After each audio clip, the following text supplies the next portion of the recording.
আসসালামু আলাইকুম দর্শক, শুভেচ্ছা নিন। আপনাদের সবাইকে স্বাগত জানাচ্ছি আজকের অনুষ্ঠানে। দর্শক, শিরোনাম দেখে বুঝতে পারছেন আগামীকাল অর্থাৎ লন্ডনে এখন রাত পোহালেই না, লন্ডনে বোধহয় এখনো দিন, বা যাই হোক, আগামীকাল রাত পোহালেই আপনার তারেক রহমান এবং ডক্টর ইউনূসের মধ্যে ঐতিহাসিক বৈঠক অনুষ্ঠিত হবে আমরা আশা করছি। এবং বিএনপির দলের পক্ষ থেকে বলা হচ্ছে এটি হচ্ছে একটি বিগ পলিটিক্যাল ইভেন্ট, এবং গত জুলাই আন্দোলন পরবর্তী যতগুলো রাজনৈতিক কর্মকাণ্ড হয়েছে তার মধ্যে এটা আর কি সবচেয়ে বড় একটি পলিটিক্যাল ইভেন্ট বলা চলে। এই বৈঠকটিকে নিয়ে অনেক রকমের ঘোরচাল পাকানোর চেষ্টা এখনো চলছে। বৈঠকটি যেন সফল না হয়, এবং আপনারা শিরোনাম দেখে বুঝতে পারছেন আমরা বলছি যে এই বৈঠকটি অনেকের বাড়া ভাতে ছাই দিয়ে দেবে। অনেকে অনেক রকম পরিকল্পনা করে গোঁফে তা দিচ্ছিল, সেই গোঁফের তা ছুটে যাবে যদি সফলভাবে এই বৈঠকটি সম্পন্ন হয়। এখনো শেষ মুহূর্তেও এই বৈঠককে বাগড়া দেওয়ার চেষ্টা চলছে। তো এই বিষয়টি নিয়ে আমার সঙ্গে কথা বলতে যোগ দিচ্ছেন বাংলাদেশ সেনাবাহিনীর সাবেক কর্মকর্তা এবং রাজনৈতিক বিশ্লেষক মেজর সুমন আহমেদ। সুমন ভাই, আপনাকে স্বাগত জানাচ্ছি আজকের অনুষ্ঠানে। আসসালামু আলাইকুম। ওয়ালাইকুম আসসালাম। তো সুমন ভাই, আপনি জানেন যে ডক্টর ইউনূসের লন্ডন সফরের আগে দিয়ে আমাদের উপদেষ্টা পরিষদের একজন তার বিশেষ উদ্যোগে বা আগ্রহে তিনি তারেক রহমান সাহেবের কাছে প্রপোজালটি দেন। পরে এটি অফিসিয়ালিও প্রপোজালটি দেওয়া হয়, তারেক রহমান সাহেব এটি অ্যাকসেপ্ট করে নিয়েছেন। এবং অনেকে কিন্তু এই বৈঠকটাকে মানে নানা রকম ভাবে, মানে কি বলবো, টেম্পারিং করার চেষ্টা করছেন।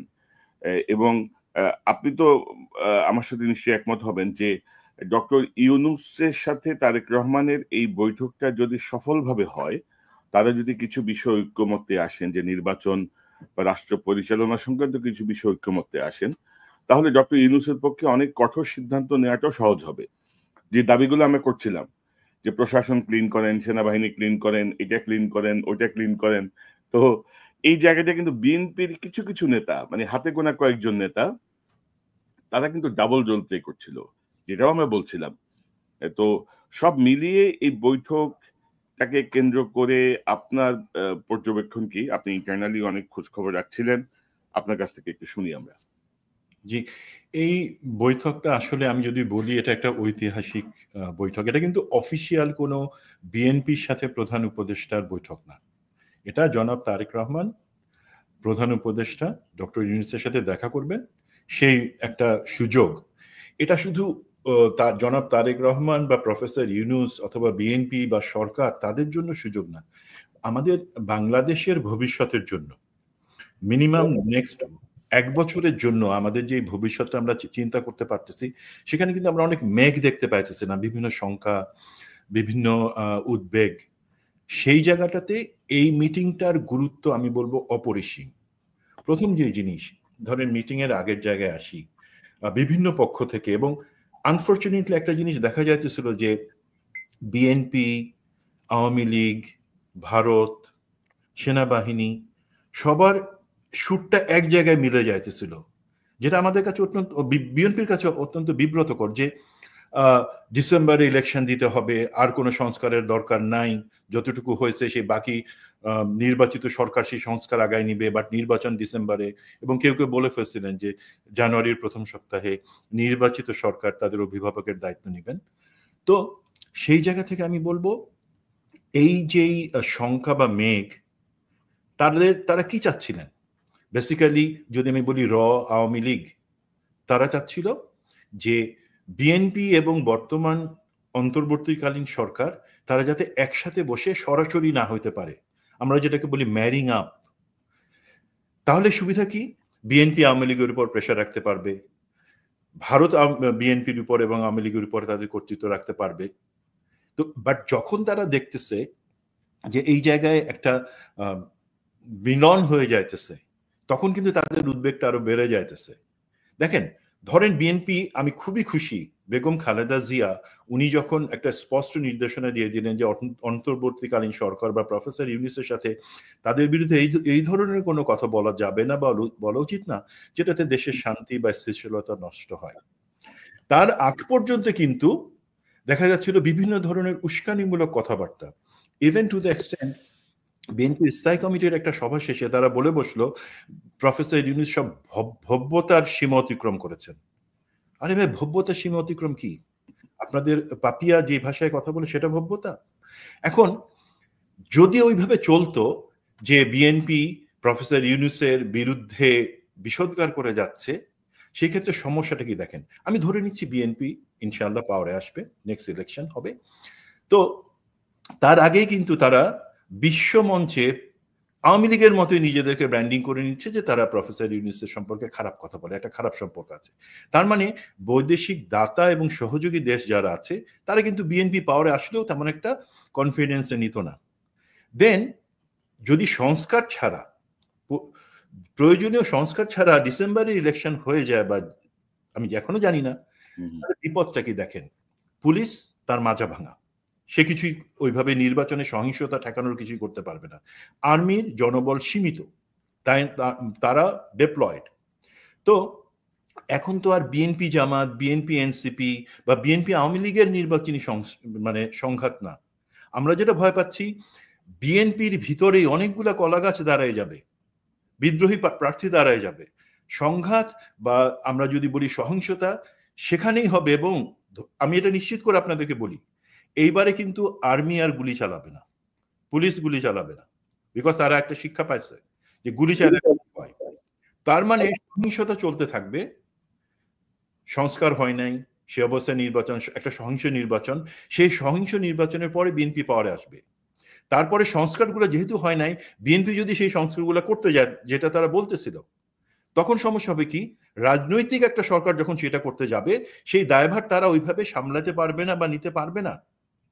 তখন দেশে একটা গোলযোগ তৈরি হবে, রাজনৈতিক গোলযোগ তৈরি হবে, বা হওয়ার চেষ্টা ভারত সবসময় করে আসছে, সেটা করবে। আওয়ামী লীগের যে লোকজন তারা ভিতরে আছে তারাও করবে। সেই অবস্থায় দাতারাও বিরক্ত হবে, দেশে ইনভেস্টমেন্ট কমে যাবে। সে অবস্থায় কি আপনার মনে হয়, যদি ধরেন ডিসেম্বর ইলেকশন হয় বা হয়তো আগের কথা মতো, সেখানে কি বা সংস্কার ছাড়া ইভেন এপ্রিলেও যদি হয়, বিএনপি সরকার কি আগামী জুন পর্যন্ত সেই পরিস্থিতি সামাল দিয়ে সরকারে টিকে থাকতে পারবে? আমি জাতীয়তাবাদী হিসেবেই বলতেছি, তাদের জন্য কিন্তু সেটা একটা ভয়ের জিনিস হয়ে যেত। সেইটার প্রেক্ষিতে এখন আজকে আগামীকালকে যখন প্রফেসর ইউনূসের সাথে তারেক রহমান দেখা করবেন, সেখানে আমাদের একটা বড় আশা, যেটা নিয়ে আমরা চেষ্টা করে যাচ্ছিলাম যে ঠিক আছে, দুই দিকে একটা ফিল্ড, যে প্রফেসর ইউনূস বলুন যে ঠিক আছে আমরা চেষ্টা করে দেখি ফেব্রুয়ারিতে আনা যায় কিনা ইলেকশন, আর এদিক থেকে বিএনপি প্রতিশ্রুতি দিক যে ঠিক আছে আমরা বাংলাদেশের জনগণের ভালোর জন্য, দেশের ভালোর জন্য, বিএনপিরই ভালোর জন্য আমরা মাঠের কোনো আন্দোলনে এখন আর যাব না। সেই একটা পরিস্থিতি কিন্তু সৃষ্টি হয়েছে। তবে সেখানে আরেকটা জিনিস আছে, এই যে ভালো একটা জিনিস সেটা যেহেতু অনেকে মানতেছে না, আমার বিশ্বাস, এবং আপনিও হয়তো সেখানে একমত হবেন, এই মিটিংটা এটা বিএনপি প্রফেসর ইউনূসের মিটিং না, আমি আগেই বলছি। সেক্ষেত্রে প্রফেসর ইউনূস এবং জনাব তারেক রহমান 1-to-1 ওনারা মিটিং করবেন, ওনারা কথা বলবেন। ওইখানে আর কেউ থাকলে যতই ভালো ইচ্ছা থাকুক, মন খুলে কথা বলা, কারো যদি কোনো দোষ হয়ে থাকে, কারো যদি কোনো সমস্যা থাকে, সেটা খুলে বলা, সেটা তৃতীয় বা চতুর্থ কোনো লোকের সামনে বলা ডিফিকাল্ট, যেখানে দুইজন আমাদের ভবিষ্যৎ নেতা জনাব তারেক রহমান এবং আমাদের দুইজন তো এখন বাংলাদেশে সর্বজন শ্রদ্ধেয় নেতা আছেন, প্রফেসর ইউনূস, বেগম খালেদা জিয়া, এটা অনস্বীকার্য। ওনাদের যে চাওয়াটা, সেটা সত্যিকার ভাবে আমরা প্রতিফলন দেখতে পারবো এই মিটিং শেষে। হয়তো বেশি কিছু হবে না, শুধু দেখা হলো, আলহামদুলিল্লাহ, সেটাও অনেক বড় কিছু হবে ইনশাআল্লাহ। না, এবং এবং সুমন ভাই, আমি যেটি আপনি বলছিলেন যে বেগম খালেদা জিয়া দেখেন একটি ঐতিহাসিক সিদ্ধান্ত নিয়েছেন, এবং ঈদুল আজহার শুভেচ্ছা বিনিময়ে দলের স্থায়ী কমিটির নেতারা যখন গেছেন, তিনি স্পষ্টভাবে বলেছেন যে ডক্টর ইউনূসের সঙ্গে যেন দ্বন্দ্বে কেউ না জড়ায়। এটা কিন্তু দলের, বাংলাদেশের ভেতরে এখনো আওয়ামী লীগের যে স্টেক গুলো আছে তাদেরকে শক্তিশালী করছিল, পাশাপাশি ভারতের যারা হাসিনাকে আশ্রয় দিয়ে রেখেছে, যারা হাসিনাকে আবার পুনর্বহাল করতে চায়, তাদেরকেও আপনার এক ধরনের স্পেস দিচ্ছিল। তো বেগম জিয়ার এই সিদ্ধান্তে আমি ওইখানেই, মানে ওনার বাসাতেই যারা উপস্থিত ছিলেন তাদের একজন বলছিলেন যে বেগম জিয়া যখন এই কথাটা বললেন, ওইখানকার অনেকেরই মুখ কালো হয়ে গেছে আর কি, যে সাড়ে সর্বনাশ, ম্যাডাম তো একেবারে পয়েন্টেড জায়গায় উনি মানে নির্দিষ্ট করেছেন যে এটা করা যাবে না। তো সেই জায়গাটা অনেক গুরুত্বপূর্ণ এবং আপনি জানেন যে আমি গত পরশুদিন একটা পোস্ট দিয়েছিলাম আমার ফেসবুকে যে তারেক রহমান এবং ডক্টর ইউনূসের এই বৈঠকে তৃতীয় পক্ষ যেন তৃতীয় কেউ যেন উপস্থিত না থাকে। এটা গোপনীয়তা এবং যে সাবলীলতা এটাকে ক্ষতিগ্রস্ত করবে। আরে ভাই, বিএনপির এক গ্রুপ দেখলাম ঝাঁপাই পড়ছে আমার উপরে। মানে অনেকেরই দেখতেছি যে আপনার মানে ঠিক বুঝতে পারছে না অথবা তারা প্রভাবিত হচ্ছে। বিশেষ করে ধরেন ভারত কেন্দ্রিক বিএনপির যেই প্রীতিভাজন যে গোষ্ঠীটা আছে আরকি, স্থায়ী কমিটির ভেতরেও আছে। তারা ধরেন নানাভাবে একটু অপপ্রচারে যাচ্ছে যে আমরা বিএনপির বিপক্ষে কথা বলতেছি। দেখেন, আমরা কিন্তু বলছি ডক্টর ইউনূসকে দিয়ে আমরা একটা প্রপার সংস্কার এবং একটা জায়গায় যেয়ে আমরা নির্বাচন চাই। তো বেগম খালেদা জিয়াও কিন্তু সেই লাইনেই কিন্তু অ্যালাইন করলেন না যে ইউনূস সাহেবকে নিয়ে ডিস্টার্ব করো না। কারণ বেগম জিয়া বলছেন যে ইউনূস চলে গেলে বিকল্প কি? মানে সামনে কি আসলে? মানে তোমরা এটা ভাবতেছো কিনা? নাকি অন্য অন্য পরিকল্পনা? তো সেই জায়গাটায় ধরেন আওয়ামী লীগের এক নেতার এক বক্তব্য শুনলাম। তারা কিন্তু প্রতিদিনই হতাশ হচ্ছেন এবং বেগম জিয়ার এই সিদ্ধান্ত কিন্তু আওয়ামী লীগের স্বপ্ন চুরমার করে দিয়েছে। একেবারে স্বপ্ন চুরমার করে দিয়েছে। ধরেন দেশের ভেতরে কেউ কিন্তু রিফাইন্ড আওয়ামী লীগের কথা ভাবছিল, ইনক্লুসিভ ইলেকশনের কথা ভাবছিল। তো আপনি কি মনে করেন যে এরা এই বৈঠকের পরে তাদের শক্তি কতটুকু কমবে বা তাদের ব্যাপারে আমরা কি পদক্ষেপ নিতে পারি? বা কোন, কোন জায়গাটায় এই বৈঠকের পরে ইউনূস সাহেব শক্তিশালীভাবে ভূমিকা রাখতে পারেন বলে আপনি মনে করেন?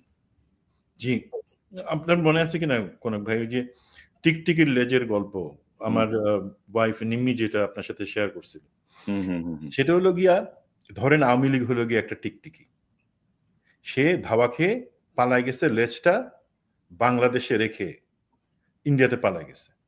তো এখন বাংলাদেশে যে লেজটা রেখে গেছে সেটার পার্ট কারা?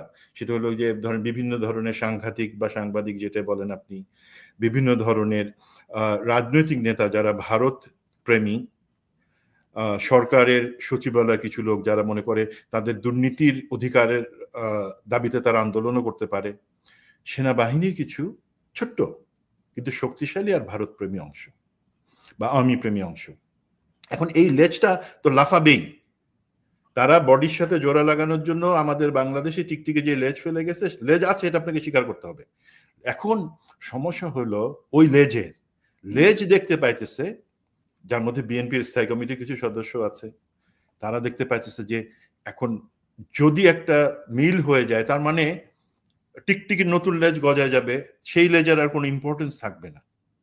এবং ভারত যে জিনিসটা সব থেকে সর্বতভাবে চেষ্টা করতেছে, তাদের মিডিয়া, তাদের এখানকার যেই লেজ আছে, হাসিনার লেজ যারা আছে, তো হাসিনা টিকটিকির লেজ হতাশ হবে। সেই ক্ষেত্রে প্রফেসর ইউনূসের প্রথম অ্যাচিভমেন্ট আমি যেটা বলবো, একই সাথে জাতির প্রথম অ্যাচিভমেন্ট যেটা হলো, আমরা যে একটা সংঘাতের জায়গায়, অবিশ্বাসের জায়গায় ছিলাম, প্রধান রাজনৈতিক দল বিএনপি এবং বর্তমান সরকারের, সেই জায়গাতে একটা আস্থার জায়গায় সরকার বিএনপি দুইজনেই আসবে।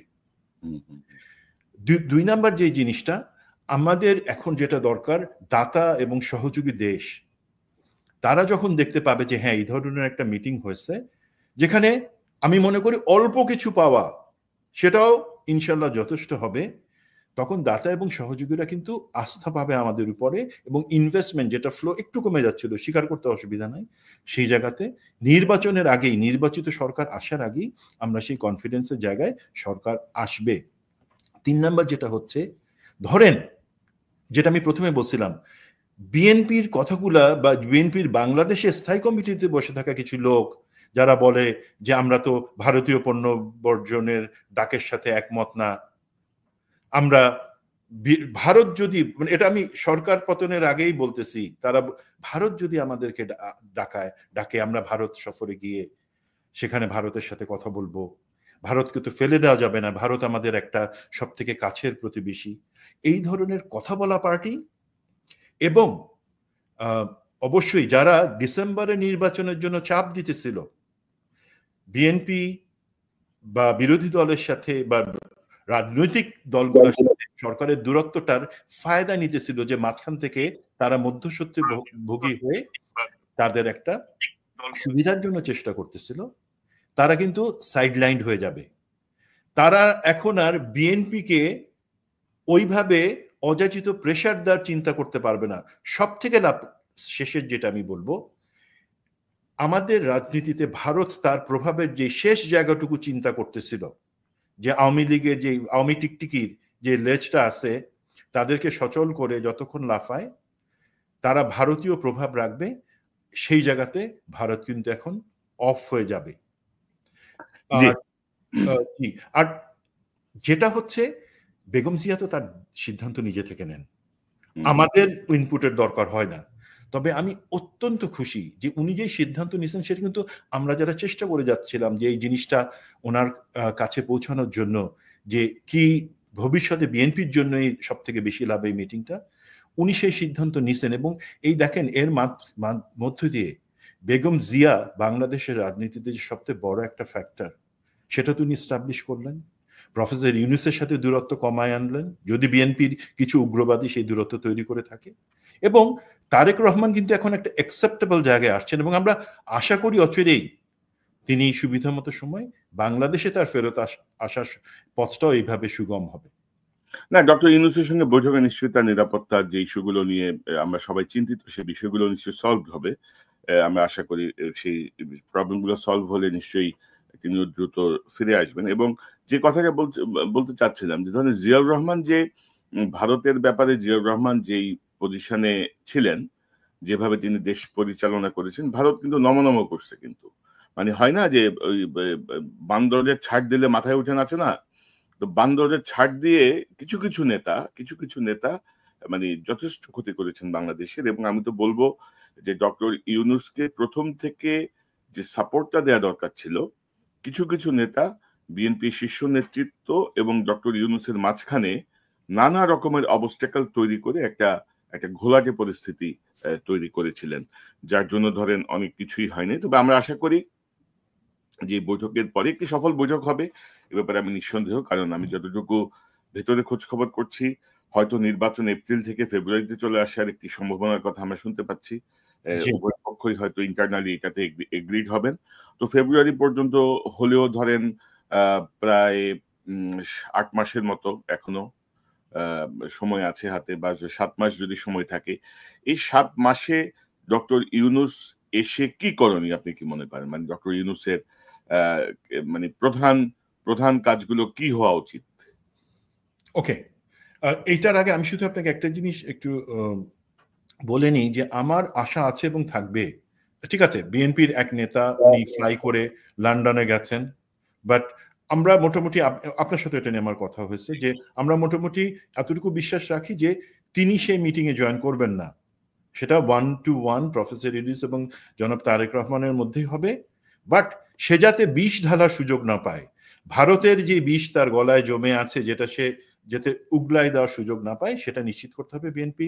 কারণ একটা জিনিস দেখেন, প্রফেসর ইউনূসের সাথে কথা, তারেক রহমান কি যোগ্য নেতা না? উনি একা কথা বলতে পারেন না? উনি অবশ্যই সেইটুকু যোগ্যতা তার আছে, অবশ্যই। তো সেই জায়গাটা অবশ্যই যেতে হয়। এখন খুবই ইম্পর্টেন্ট একটা জিনিস, যদি সেটা এপ্রিলেও হয় বা ফেব্রুয়ারিতে হয়, সেক্ষেত্রে কিন্তু সংস্কার যেটা আছে সেটা চালায় যেতে হবে। এবং সংস্কার যেটা হবে, সব ধরনের সবকিছু হয়তো করা সম্ভব হবে না, তবে সিস্টেমটা, আওয়ামী লীগ ব্যক্তি অন্য কিছু না, আমাদেরকে সিস্টেমটা চেঞ্জ করার জন্য যেই ইম্পর্টেন্ট সংস্কারগুলো, সেদিকে তাকাতে হবে। এক্ষেত্রে আমি 3টা সংস্কারের কথা অবশ্যই বলতে পারি। একটা হচ্ছে সংবিধান সংস্কার। সেই জায়গাটাতে প্রফেসর আলী রিয়াজের উপর আমার অবশ্যই যথেষ্ট পরিমাণে বিশ্বাস আছে, উনি সেইটুকু সংস্কার আনতে পারবেন যেটা দরকার। দ্বিতীয় যে জিনিসটা হচ্ছে বাহিনী বা সশস্ত্র বাহিনী সংস্কার, সেটা কিন্তু অনেকে বলেন অনেক বড় জিনিস, এটা কিন্তু খুব সিম্পল একটা জিনিস। আপনি নিজেই দেখেন যে প্রতিবার যখন সরকার পরিবর্তন হয়, নতুন সরকার এসে কিন্তু সেনাবাহিনীর যে মানে টপ এশলান যারা আছে, লিডারশিপ আছে, সেখানে চেঞ্জ আনে, অন্য জায়গায় পাঠায় দেয়, কাউকে বাড়িতে পাঠায় দেয়। সেটা দোষ থাকুক কি না থাকুক, নিয়ম হচ্ছে যে তোমাদেরকে আগে সরকার বসাচ্ছে, তোমরা সেই হিসাবেই করছো, এই চেঞ্জটুকু দরকার। আমি ব্যক্তির জায়গায় শুধু বলতেছি না, সেনাবাহিনীর ভূমিকা, যেমন মাহমুদ ভাই কিছুদিন আগে একটা সেমিনারে অংশ নিয়েছিলেন, যে সেনাবাহিনী যেমন রাজনীতিতে হস্তক্ষেপ করবে না, রাজনীতিবিদরাও যাতে সেনাবাহিনীর উপরে অযাচিত হস্তক্ষেপ না করেন সেই জায়গাটুকুর জন্য সেনাবাহিনীর যে সংস্কার দরকার সেটা করা দরকার। সেক্ষেত্রে আমি বলি কি, তিন সিম্পল, মানে আমূল সংস্কার ঠিক আছে রাজনীতিবিদরা করতে পারবেন, এটা কোনো রাজনৈতিক জিনিস না যে তারা খুব প্রবলেম ফেস করবেন, বাট প্রাথমিকভাবে যেই ইমিডিয়েট বা শর্ট টার্ম সেটা হচ্ছে কি আপনাকে 15 জনকে দেশে পাঠিয়ে দিতে। আপনি চাইলে আমি নাম বলে দিতে পারি কারে কারে মানে চাকরি থেকে পাঠিয়ে দিতে হবে, নাম বলে দিতে পারি। এতদিন নাম নেই নাই, এতদিন রিটায়ার্ড অফিসারদের নিয়ে কথা বলছি। ভাই রিটায়ার্ড অফিসারদের তো আর্মি সেনাবাহিনীর লিডারশিপই এখন তাদেরকে পিষতেছে, তাদেরকে এই মেজর হাইকে তাদেরকে পিষতেছে। তো সেই 15 জনকে বাড়ি পাঠিয়ে দাও ইমিডিয়েটলি। প্রফেসর ইউনূস সেটা করতে পারেন এবং আমার বিশ্বাস আছে করবেন। দেন 1 মাসের মধ্যে উনি করবেন কি, স্বাভাবিক অকালীন অবসরে পাঠিয়ে দিবেন বাকি 15 জনের মতন, এবং তারপরে যদি আরো 20 বা 25 জন থাকে তাদেরকে কম বিপজ্জনক তাদেরকে বিভিন্ন কমান্ড থেকে সরে বিভিন্ন পোস্টিং এ নিবেন।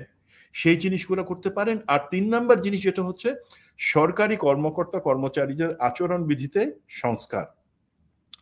এখন দেখেন এই 3টা জিনিস কিন্তু কোর, মানে কি পানি তো উপর থেকে নিচের দিকে পড়ে। এখন আপনি যদি ধরেন সরকারি কর্মকর্তা কর্মচারীদের সাইজ করেন তাহলে হবে কি, ধরেন আপনি বলবেন শিক্ষা সংস্কার, আপনি বলবেন সমাজ সংস্কার, আপনি বলবেন যে এই আমদানি রপ্তানি নীতি বাণিজ্য সংস্কার, এরা সাইজ হয়ে গেলে সরকারি কর্মকর্তার সাইজ হয়ে গেলে বাকি সবকিছুর সংস্কার কিন্তু আপনি চলবে। তেমনি ভাবে আপনি যদি সেনাবাহিনীর সংস্কারটা করেন, দেখেন এই 75 থেকে শুরু করে আজকে 2025 এই পর্যন্ত যতগুলা বাংলাদেশে ঘটনা হয়েছে সেখানে কিন্তু, বা দুর্ঘটনা বলেন, সেখানে কিন্তু সেনাবাহিনী কার্যকর ভূমিকা রাখতে পারতো এবং অনেক দুর্ঘটনা ঠেকাতে পারত। সেনাবাহিনী 75-এ পরিবর্তন আনছে, পজিটিভ একটা জিনিস। সেনাবাহিনী তারপরে আর পারে নাই। এরশাদ, তারপরে আপনার বলেন 91, 96, 2007, 2009, 2014 প্রতিটা ক্ষেত্রে কিন্তু সেনাবাহিনী যদি সঠিক তার রোলটা জানতো তাহলে কিন্তু সঠিক পরিবর্তন আনতে পারতো। তার মানে তার একটা ইম্পর্টেন্ট ফ্যাক্টর। আপনি যদি সেনাবাহিনীকে ঠিক জায়গায় লাইনে রাখতে পারেন আমরা অনেক দুর্ঘটনা ঠেকাতে পারবো, প্লাস জনগণের যে জায়গা সেটা আমরা প্রতিফলন দেখতে পাবো। এবং এবং এবং সুমন ভাই, আমি যদি বলি যে ধরেন আপনি যেটা বলছিলেন যে আমরা কিন্তু ধরেন সেনাবাহিনীকে জনগণের যে শ্রদ্ধার জায়গাটা ছিল সেনাবাহিনীর, অন্তত ধরেন 1/11-এর আগ পর্যন্ত যে রেসপেক্টের যে জায়গাটা ছিল ওই জায়গাটা আমরা ফেরত নেওয়ার চেষ্টা করছি। কিন্তু আমরা এই পরিবর্তনের পরে দেখলাম যে কেউ কেউ ধরেন এটাকে মানে এই পরিবর্তনে সেনাবাহিনীর যারা শীর্ষ নেতৃত্ব আছেন তাদের ভূমিকা হচ্ছে অনেকে বাধ্য হয়ে, কারণ ওনার মিড লেভেল জুনিয়র লেভেল কন্ট্রোলের বাইরে চলে গেছিল। ভাই আমি এখন রাগঢাক করে বলবো না, ওনারা বাধ্য হয়ে করছেন, এটা ভেরি সিম্পল জিনিস, ওনারা নিজে থেকে করেন নাই। ওনারা তার আগে আপনি 22 তারিখ থেকে 5 তারিখ সকাল পর্যন্ত ওনাদের যদি ভূমিকা দেখেন ওনারা একান্ত বাধ্য হয়ে এই জায়গাটাতে আসছেন। কিন্তু ওনারা ধরেন একটা দ্বৈত শাসন চালাচ্ছিলেন, মানে ডক্টর ইউনূসের সাথে একটা দ্বৈত শাসন, যে আমরাও মানে ক্ষমতা 2 ভাগ করে ফেলতে চাচ্ছিলেন তারা। এবং আপনি যদি দেখেন যে সরকার গুম খুনের সঙ্গে যুক্ত যাদের ব্যাপারে অভিযোগ এনেছে সবাইকে কিন্তু দেশের বাইরে পার করে দেওয়া হয়েছে। আওয়ামী লীগের অপরাধী চক্রকে কিন্তু বিভিন্ন প্রক্রিয়ায় দেশের বাইরে যেতে সহায়তা করা হয়েছে।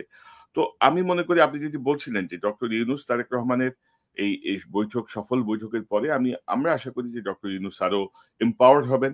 তিনি এসে, অর্থাৎ প্রধান একটি দল যদি ওনার সমর্থনে থাকে সম্পূর্ণ, তাহলে এই সেনাবাহিনীর ভেতর থেকে দুষ্কৃতিকারী যারা হাসিনার স্বপ্ন বাস্তবায়নের জন্য এখনো স্বপ্ন দেখছে তারা সরবে।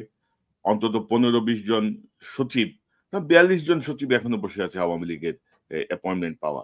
এখানে ধরেন এটা ভাই, এটা পৃথিবীর জুড়ে সিস্টেম যে সরকার পরিবর্তন হয়, অ্যাডমিনিস্ট্রেশন, আর্মি সকল আমূল পরিবর্তন হয়।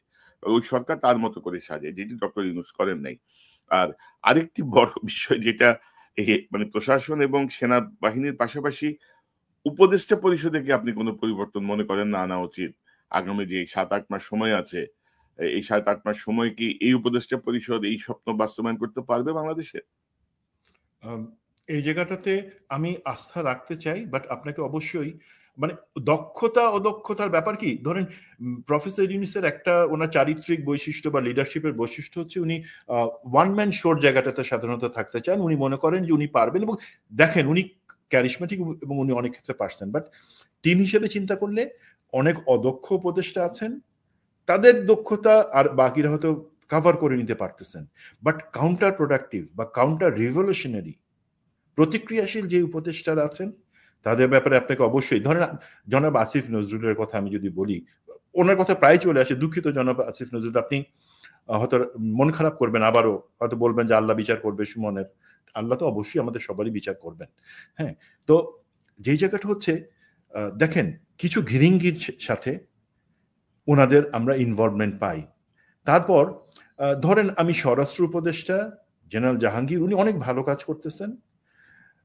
দেন নিরাপত্তা উপদেষ্টা জনাব খলিল, উনিও ভালো কাজ করতেছেন, বাট কিছু কিছু জায়গায় ওনাদের ইনভলভমেন্টটা আরো একটু আমি একটা ছোট্ট এক্সাম্পল দিই, আপনি বোধহয় আপনার একটা প্রোগ্রামে আনছিলেন, সেটা হচ্ছে কি, ধরেন এই যে ইউপিডিএফ নামে একটা সংগঠন, পাহাড়ি সংগঠনের সাথে তারা এইটার জন্য উপদেষ্টাদের দায়ী করবেন, এটার জন্য ভারতের দালাল, ভারত প্রেমী তাকে বলবো না, ভারত এবং ডিজিএফ এর পেইড এজেন্ট জনাব মুনির হায়দার। সরকারের যদি সব থেকে বড় ভুল হয়ে থাকে সেটা আসিফ নজরুল না, সেটা অন্য কেউ না, সরকারের সব থেকে বড় ভুল সেটা হচ্ছে এই মুনির হায়দারকে এই এমন একটা জায়গায় ঐক্যমত্য কমিশনে বসানো। এবং সরি, বিফোর আই ফরগেট, সব থেকে বেশি পুড়তেছে দিল টাকার জানেন, এই যে আলোচনা হইতেছে মুনির হায়দারের, সে যে ওই টাকা কামানোর বিভিন্ন জায়গায় ঐক্যমত্যের নাম করে যে ব্যবসার ফাঁদ ছিল, সেই জায়গাটা তার নষ্ট হয়ে যাচ্ছে। ওকে, লেট মি কাম ব্যাক। তো ধরেন এই যে ইউপিডিএফ এর সাথে আলোচনা করলো ঐক্যমত্য কমিশন, ইউপিডিএফ তো ভাই একটা সন্ত্রাসী সংগঠন, তাদের তো পলিটিক্যাল উইং নাই। তো এইটুকু বুদ্ধিও যাদের নাই, তারা কিন্তু এই ইম্পর্টেন্ট জায়গাগুলোতে কাজ করতেছে। দেন সাজেক আর আশপাশের পাহাড়ি এলাকা থেকে 2 মাস আগে ভারত শুরু করলো, 60 জনকে পুশিং করলো। এখন তাদেরকে বলে দেওয়া হলো, আমাদের সরকার উপদেষ্টা তারা বললেন ঠিক আছে এদেরকে কোথায় পাঠাবা, ওকে এদের মধ্যে 2 জন আছে খুলনার খালিশপুরের, তাদের খালিশপুরে নিয়ে খালাস করে দাও। আরে ভাই, এই 60 জনকে তো মোদির রাজ্য, সেখান থেকে নিয়ে এত পথ ঘুরাই, কলকাতা থেকে পুশ ইন করে নাই, তাদেরকে এই সাজেক এত 7 সিস্টার ঘুরায় তাদেরকে পুশ ইন করছে কেন? তাদের কি ভেরিফিকেশন করা হয়েছিল তারা কি সত্যি সত্যি কিনা, তারা বাংলাদেশি বা অন্য কিছু কিনা, তারা কোনো গন্ডগোলের জন্য পুশ ইন করানো হয়েছে কিনা? তাদেরকে আপনি জেনে অবাক হবেন, সেই 60 জনকে খুলনায় জাস্ট ছেড়ে দেওয়া হয়েছে বাসে করে নিয়ে গিয়ে, বিজিবি ছেড়ে দিচ্ছে বাসে করে নিয়ে গিয়ে, তারপর তাদের কোনো ট্র্যাক নাই তারা কোথায় আছে কি। তো এই ধরনের ঘটনা যারা ঘটান, এবং একই সাথে ধরেন শেখ হাসিনা বা ভারতের যে দাবি ইনক্লুসিভ ইলেকশন বা অন্যান্য কিছুর পক্ষে কাজ করেন, বা বলেন যে লেভেল প্লেইং ফিল্ড তৈরি করতে হবে, তাদেরকে বাদ দিতে হবে। কাজ মানে যারা কথায় পরিষ্কার, চিন্তায় পরিষ্কার, এবং সেটা পরিষ্কারভাবে তারা কাজে করেন, এই ধরনের কিছু লোককে ইমিডিয়েটলি আনতে হবে, যারা মনে করবেন না এটা আমার 6 মাসের একটা প্রজেক্ট, এর মধ্যে আমরা এগুলো ইমপ্লিমেন্ট করব, তাদের দ্বারাই সেটা সম্ভব হবে ইনশাআল্লাহ। এবং আপনি যদি বলছিলেন যে সংবিধান সংশোধন যে কমিটি, ঐক্যমত্যের কমিটির যে আলী রিয়াজের উপর আপনার আস্থা আছে, আমার আপনার বিশ্বাস আছে, আমার কিন্তু কোনো আস্থা নাই। মানে বিশ্বাস আস্থা ভিন্ন ভিন্ন জিনিস, এবং গত 10 মাসে তাদের যে কপচি আমি দেখতেছি, আলটিমেট ফলাফল শূন্য হবে। এখন ডক্টর ইউনূস ফিরে এসে যদি কিছু করতে পারেন ভালো, এবং আমি তো মনে করি যে এখানে ফারুকের মতো একটা গাঁজাখোর সে একটা উপদেষ্টা হয়ে বসে আছে, এত আপত্তির পরেও তার ব্যাপারে কোনো নরম নাই। যারা বসাইছে তারা তো কোনোদিন তাকে, এটা তো শক্ত খুঁটির জোর, ওই যে ধরেন ওয়াকা সাহেব তার সিনেমা দেখে ভালো লাগছে, তার মনে হচ্ছে এর উপদেষ্টা, যেমন আমার পরিমণিরে ভালো লাগলো আমি পরিমণির উপদেষ্টা বানাই দিব, তাই তো? হ্যাঁ, দিলাম আমার মন চাইছে, আমার ক্ষমতা আছে, আমি ডাবল রোল প্লে করতেছি, আমার বিশাল ক্ষমতা। তারপরে আপনি যদি দেখেন যে ডক্টর খলিল নিরাপত্তা উপদেষ্টা হওয়ার পরে, আমি কয়েকদিন আগে অনলাইনে বিভিন্ন জায়গায় দেখছিলাম যে তার যে পাসপোর্ট রিনিউ তিনি করেছেন, বাংলাদেশের পাসপোর্ট গত নভেম্বরে, যে পাসপোর্টের ফর্ম কিন্তু পাবলিকলি চলে আসছে, যেটা হচ্ছে অতি গোপনীয় ব্যক্তিগত দলিল। এই পাসপোর্টের এই জায়গাটা কে নিয়ন্ত্রণ করে? সেনাবাহিনী নিয়ন্ত্রণ করে না। তো ডক্টর খলিল যিনি উপদেষ্টা কাম নিরাপত্তা উপদেষ্টার দায়িত্বে আছেন, তার পাসপোর্টের ফর্ম কে ছাড়লো? কার এত মানে কুরকুর করতেছে যে ডক্টর খলিলকে সরাইতেই হবে, কি মনে করেন একটু সংক্ষেপে এই বিষয়টা একটু টাচ করবেন আপনি? জি জি, প্রথম জিনিস, টেকনিক্যালি মানে অফিসিয়ালি পাসপোর্টের জিনিসটা পাসপোর্ট অধিদপ্তর তারা নিয়ন্ত্রণ করে, বাট আমরা জানি যে পাসপোর্ট অধিদপ্তরের লিডারশিপ বা সেটা কার্যক্রম সেনাবাহিনীর তত্ত্বাবধানে হয়। এটা হচ্ছে প্রথম জিনিস। এখন সেনাবাহিনী অনেক বড় জিনিস ভাই, আমি সেনাবাহিনীর মধ্যে আসবো না। আমি এটা পরিষ্কারভাবে আপনিও বুঝেন, দেশের জনগণও কিন্তু বুঝে যে এই ধরনের ঠাকুরমার ঝুলি থেকে কিছু গল্প বের করে আনাবার জন্য ঠাকুরমার ঝুলিটা অ্যাকচুয়ালি হচ্ছে আমাদের গোয়েন্দারা, অথবা গোয়েন্দাদের অতিরিক্ত তাদেরও আবার উপরে যে আছে, তারা করে কি টাইম টু টাইম কাউকে তাদের কাছে যদি বিপজ্জনক মনে হয়, অপছন্দ মনে হয়, আরে ভাই এই লোকটা তো অনেক সুন্দর করে কাজ করে, সুন্দর করে কথা বলে, আমাদের মতন ভ্যাবলা না, আমাদের মতন কথা বলতে গিয়ে 10 বার আটকায় যায়, ভুল কথা বলে ফেলে, অমন লোক না, এর সরাই দিতে হবে, ভালো জিনিস রাখা যাবে না, সেই ধরনের যেই লোকরা, এটা ঠিক গোয়েন্দারা ছাড়া। এখন গোয়েন্দারা কাদের কাছে দেয় এই সমস্ত জিনিসগুলা? ওই ছুটকা 2 টাকার সাংবাদিক যারা ওই টাকা খায় আর এই ধরনের জিনিস ছাড়ে বাজারে। ঠিক আছে, আমি ডক্টর খলিলের ব্যাপারে আসবো, বাট তাদেরকে কাজে লাগাই এই ধরনের তথ্যগুলা, আপনি নিশ্চিত থাকেন এই জিনিসগুলা তাদের থ্রুতে আসে। আমি সরাসরি ডিজিএফআই এর কথা বলবো না, বিকজ ডিজিএফআই অ্যাকচুয়ালি এখন একটু ভয় আছে। জেনারেল জাহাঙ্গীর সে কিন্তু মানে মোটামুটি একটা ধারণা, আমার সাথে কথা হওয়ার পর সে একটা ধারণা দিচ্ছে যে স্যার আমরা এই ধরনের কোনো কিছু, আমাদের নামে যে পরিমাণে ব্র্যান্ডিং বা দুর্নামের কথা আসছে, এই অবস্থায় ডিজিএফআই তো এই ধরনের জিনিসের চিন্তাও করতে পারে না। এর বাদে কিন্তু আরো গোয়েন্দা সংস্থা আছে যাদের এটা কাজ না। সেনা গোয়েন্দা সংস্থা বা মিলিটারি ইন্টেলিজেন্স ডাইরেক্টরেট, তাদের কাজ না দেশের রাজনৈতিক বা অন্যান্য কিছুতে হস্তক্ষেপ করা। বাট আমরা আনফর্চুনেটলি দেখতেছি অনেক ঘুটপাকানোর ক্ষেত্রে তারা অত্যন্ত দক্ষতার পরিচয় দিয়ে আস্থা অর্জন করে ফেলছে যে তারা ঘুট পাকাইতে পারে। লোকের চরিত্র ধরেন, আজকে এইটা কথা বলার পরে আপনি নিশ্চিত থাকেন আগামীকাল পরশুর মধ্যে ওই সমস্ত ছুটকা সাংবাদিক দিয়ে আমি কত পাপি, সুমন কত পাপি, সুমন কত খারাপ, সুমন আওয়ামী লীগ রেপিটাইছে, এই সমস্ত জিনিসপত্র বাজারে আসবে, অসুবিধা নেই, আসুক। আলহামদুলিল্লাহ, ধরেন এই পর্যন্ত যা কিছু হয়েছে, হাসিনা 2009 সালে হাসিনার ডিজিএফআই এর আন্ডারে গুম ছিলাম, দেন তারপরে খুনি জিয়াউল হাসান আমার পিছনে রাখছিল, সেই অবস্থায় বেঁচে আছি তো শুধুমাত্র এক মানে আল্লাহ বাদে অবশ্যই কর্নেল শহীদউদ্দিন খান, উনি সে সময় পাশে দাঁড়াইছিলেন, সেই জন্য আমি বেঁচে জীবিত সহ পরিবার আসতে পারছি। এখন এখানে আসি, ডক্টর খলিল ওনার যেই জিনিসটা আছে, ওনার কিছু সমস্যা আছে, আমি বলবো প্রফেসর ইউনূসেরও সেই সমস্যা আছে। সেটা কি, ওনাদের আপনি যেটা বলতেছিলেন, ওনাদের কাজ কি ছিল? প্রধান উপদেষ্টার আন্ডারে ডিজিএফআই, এনএসআই, ডিবি, এসবি, পরিষ্কার, এর বাদে এখানে কোনো ইফ অ্যান্ড বাট নাই। বাট প্রধান উপদেষ্টার এখন সোর্সটা, উনি ইনফরমেশন কোথা থেকে নেন আপনারা জানলে আশ্চর্য হবেন। উনি শুধুমাত্র ইনফরমেশন নিচ্ছেন এবং পাচ্ছেন এসবি বা স্পেশাল ব্রাঞ্চের, পুলিশের স্পেশাল ব্রাঞ্চের কাছ থেকে, যাদের লয়্যালটি, আনুগত্য যেটা আপনি বলেন তার ব্যাপারে আমাদের অনেক সন্দেহ আছে, বাট সেখান থেকে পাচ্ছেন। সেটা কিন্তু পিউরিফাইড কোনো ইন্টেলিজেন্স না, গোয়েন্দা তথ্য না। ডিজিএফআই, এনএসআই কে উনি বাধ্য করেন না, এটা প্রফেসর ইউনূসের ঘাড়ে আমি দিব, যে তোমরা আমার অধীনে সরাসরি, তোমরা আমাকে গোয়েন্দা পর্যালোচনা, গোয়েন্দা তথ্য এবং ডেইলি যে ব্রিফিং সেটা আমাকে করবা, তারপরে আমি যদি বলি অন্য কাউকে করবা। বাট সেই জিনিসটা হচ্ছে না। একইভাবে ডক্টর খলিল উনি নিরাপত্তা উপদেষ্টার দায়িত্ব নেওয়ার পরে এই যে সংস্থাগুলো বললাম, সেই সংস্থা পাশে অন্যান্য আরো অনেক জিনিস আছে নিরাপত্তার সাথে সংশ্লিষ্ট, তারা কিন্তু ওনার কাছে রিপোর্ট করবার কথা চ্যানেলে। পিএসও এফডি জেনারেল কামরুল কেন উনি করিডোর বিষয়ে ডক্টর খলিলের সাথে কথা বলেন, সেটাতে অনেকে গোস্বা হয়ে মন খারাপ করে ফেলছে, যে চোখ মানে ভাত খাওয়া বন্ধ করে দিছে, যে আরে কেন সরাসরি কামরুলের সাথে, আমরা বাহিনী প্রধান হয়ে কি করলাম? নো, বাহিনী প্রধান তো একটা সেকেন্ড লেফটেন্যান্টও জানে যে এরশাদের আমল থেকে যখন আর্ম ফোর্সেস ডিভিশন বা এএফডি ক্রিয়েট হলো, সেটা হচ্ছে দেশের সরকার প্রধানের আন্ডারের একটা অর্গান, যেটা সরাসরি সেনাবাহিনী এবং সরকার প্রধান, আপনি প্রধানমন্ত্রী বলেন, প্রধান উপদেষ্টা বা প্রেসিডেন্সিয়াল সিস্টেম, তাদের মধ্যে যাতে সরাসরি তাদেরকে এঙ্গেজ না হইতে হয়, মাঝখানে একটা ব্রিজ হিসেবে তারা কাজ করে।